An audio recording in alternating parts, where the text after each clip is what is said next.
Aquella noche, todos en el fuselaje del avión, todos extremadamente hambrientos, estaban en silencio. No decían nada, pero sabían bien que todos pensaban en lo mismo. Les tomó 8 días poder verbalizarlo, 8 días cada uno debatiendo consigo mismo, atravesando lentamente la inanición. ¿Qué alternativa quedaba? Cuando lo plantearon, buscaron hacerlo de la forma más civilizada posible. Fue semanas después que Nando tuvo una pesadilla en la que alguien cortaba trozos de su cuerpo, que supo que era insostenible. Cuando se terminen los cadáveres, esperarían entre ellos saber quién muere primero para poder alimentarse, entonces decidieron que tenían que salir de ahí. Sin embargo, la odisea no terminaría en ese momento. Nadie más allá de ellos podía entender lo que atravesaron, lo que tuvieron que hacer. Nadie podría condenarse más que ellos, porque sabían bien el pacto que hicieron allá arriba como una sociedad.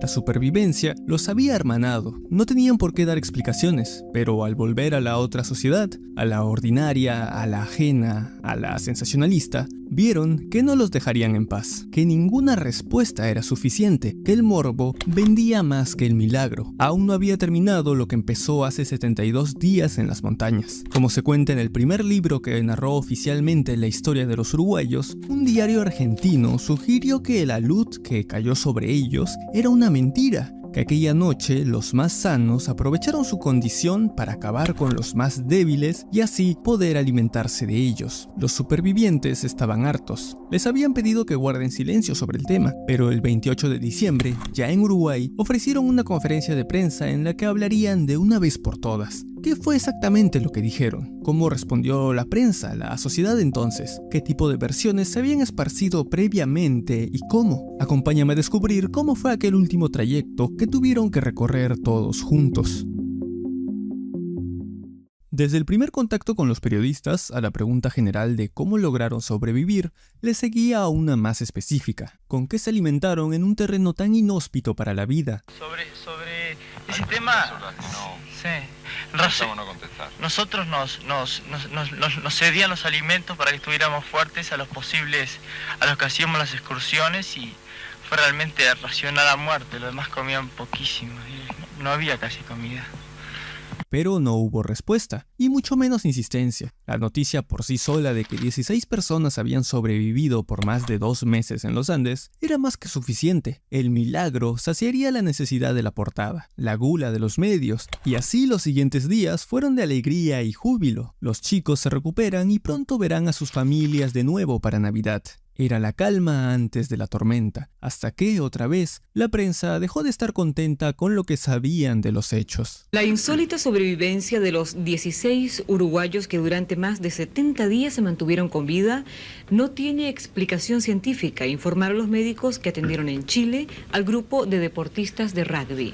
Al no tener una respuesta clara, comenzaron las conjeturas. Consultaban expertos que decían que todo se trataba del agua que derretían del hielo, de la comida que tenían en el avión que había sido racionada milimétricamente, que sus organismos se consumieron solos para subsistir, pero no les parecía suficiente, y las alusiones de la prensa sensacionalista no se hicieron esperar. Circulaban rumores acerca de prácticas de canibalismo. Debido a esto, y a que algunas autoridades del gobierno chileno hablaron con los chicos, surgió otra versión, una mentira piadosa, como declararon después. Dijeron que uno de los estudiantes de ingeniería agrónoma, José Luis Inciarte, había usado sus conocimientos para cavar en la nieve en busca de hierbas y raíces. Al inicio las comían solas y crudas, pero luego hacían una especie de sopa agregando sal de frutas y aspirinas como condimentos, y cuando las sales se acabaron, optaron por agregar los chocolates que habían comprado antes de subir al vuelo. Días después, uno de los hermanos Strauch dijo que también habían consumido queso y algunos hongos que encontraron entre las rocas de la zona. Indignación y molestia provocaron en los medios de gobierno las informaciones sensacionalistas y truculentas de órganos de prensa extranjeros y nacionales que se han dedicado a explotar el caso de los sobrevivientes del avión uruguayo. Por su parte, desde el gobierno de Chile, lamentaban las declaraciones de algunos medios que sugerían la antropofagia como forma de supervivencia. Decían que estas no tenían fundamentos serios, y mientras varios de los hospitalizados se negaban a declarar, Nando Parrado, sin querer profundizar, cuestionó las publicaciones, afirmando que las versiones se apartan enormemente de la realidad. Según las versiones de la prensa, los miembros del Cuerpo de Socorro Andino, que pasaron una noche en los Andes con los uruguayos, puesto que el primer día que fueron solo pudieron llevarse a los que peor se encontraban, emitieron un informe a la Fuerza Aérea Chilena, diciendo que encontraron 6 cuerpos esperando para ser consumidos, entre otras partes que permanecían colgando en el fuselaje. El método de supervivencia había sido la antropofagia. Los mismos uruguayos aquella noche les contaron a los rescatistas lo evidente, pero el jefe de estos les dijo que negaran esa versión, les advirtió sobre el revuelo que los esperaría y les recomendó que no hablaran con cualquiera. Parece ser que alguno de los rescatistas igual filtró el informe o directamente brindó sus declaraciones, pero lo peor fue cuando las fotografías que tomaron salieron a la luz. Entonces era 26 de diciembre y en primera plana del periódico de Santiago, El Mercurio, aparecía la fotografía de una pierna humana a medio comer junto al fuselaje. La noticia no hizo más que incitar a la prensa mundial, quienes se apiñaron en el hotel en el que se hospedaban los 16 para realizar preguntas sin ningún tipo de tacto, lo cual irritó mucho a los uruguayos, que decidieron no responder nada. Horas más tarde, vieron que en una revista chilena, habitualmente especializada en pornografía, habían dedicado 2 páginas para publicar fotografías de extremidades y huesos que estaban sobre la nieve alrededor del avión. A su vez, otro periódico chileno publicó la historia bajo el título «Que Dios los perdone», lo cual hizo llorar a algunos de los padres de los chicos desconsoladamente. Fue ahí cuando decidieron dar una conferencia para esclarecer todo, pero sería una vez que todos regresen a casa el 28. Yo sé por declaraciones de ustedes, periodísticas, que ustedes establecen un lapso de silencio. Bueno, eso nosotros pensamos hacer después una especie de conferencia de prensa cuando estemos todos juntos y entonces contestar una cantidad de preguntas y otras no las vamos a contestar. Lo cierto era que sí, varios de los sobrevivientes estaban cansados del acoso, pero algunos otros simplemente lo asumieron. Lo veían venir, que más se trataba de la prensa que de la gente en sí misma. ¿Cuál es su opinión respecto de algunos desbordes sensacionalistas de nuestra prensa o no queda? En todos los países existe. Pero la gente, el pueblo, el espíritu de un pueblo es el que importa y he visto cómo ha reaccionado y le agradezco mucho.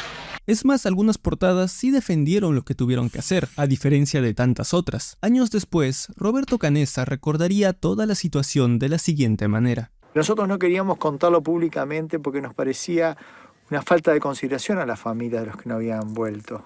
Yo quería tocar el timbre de la casa de mis amigos y decir, contarles lo que nos había pasado, lo triste que había sido y cómo habíamos tenido que hacer para sobrevivir, llevarles las cosas que había juntado Gustavo Cervino a cada uno. Me parecía que era una lealtad que tenía que hacer conmigo mismo. Ni siquiera pretendía que me entendieran, porque no era algo que estaba a mi alcance hacer que lo entendieran, pero sí que tuvieran la verdad de primera mano y que no se enteraran por la prensa de lo terrible que había sido la montaña. Pero eso fue imposible porque la prensa nos agobiaba constantemente con preguntas. Una vez llegaron todos a Uruguay, fueron recibidos entre aplausos y vítores, hasta llegar a donde sería la conferencia.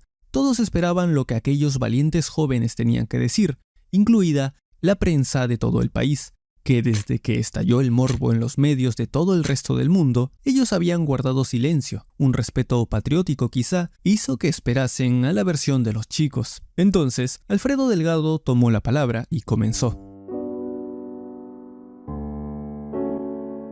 Cuando uno se despierta por la mañana entre el silencio de las montañas y ve a su alrededor los picos cubiertos de nieve, uno se siente solo en el mundo, excepto por la presencia de Dios. Llegó ese momento en el cual ya no teníamos alimentos ni cosas por el estilo. Y nosotros pensamos, si Jesús en la última cena repartió su cuerpo y sangre a todos sus apóstoles, ahí nos estaba dando a entender que nosotros debíamos hacer lo mismo, tomar su cuerpo y sangre, que se había encarnado. Y eso,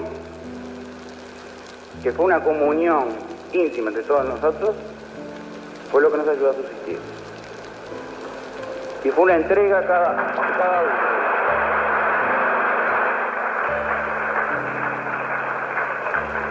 Nosotros no queremos que esto, que para nosotros es una cosa íntima, sea ni manoseada ni tocada, cosas por el estilo. Pero debe ser interpretado y tomado en su real dimensión.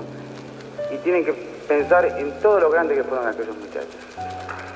Una vez Delgado culminó, era evidente que todos estaban profundamente conmovidos y ningún periodista quiso hacer más preguntas. Quienes sí hablaron y dieron su aval fueron varios de los padres de los fallecidos, como el padre de Arturo Nogueira, que declaró: "Perdí un hijo en la montaña, pero Dios nos dio otros 16". Con el tiempo se fueron sumando referencias de otros sobrevivientes, como la de Gustavo Cervino, que expresó en el libro de la Sociedad de la Nieve. Cuando nos rescataron, nos pidieron que negáramos que habíamos comido los cuerpos de los muertos. Nosotros éramos jovencitos y se arrimó gente prestigiosa, con mucho peso. Nos dijeron una palabra: escándalo. ¿Pero por qué? Si lo que había aflorado allí arriba era el respeto a la vida, el respeto a la muerte, si lo que afloró en ese infierno fue el afecto, el único antídoto que conseguía disolver parte de ese dolor, ¿cómo íbamos a bajar a la vida y lo primero que diríamos sería una mentira?